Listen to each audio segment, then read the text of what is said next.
As you can see here, there's no clicking sounds. So and the GPU is power off. Alright. Now let me connect back the CPU.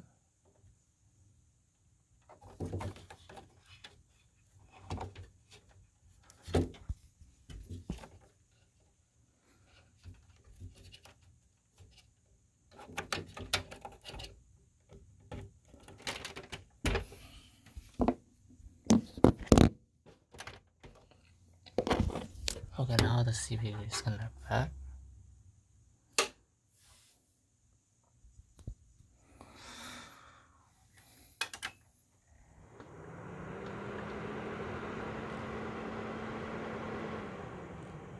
Now you hear the clicking sound.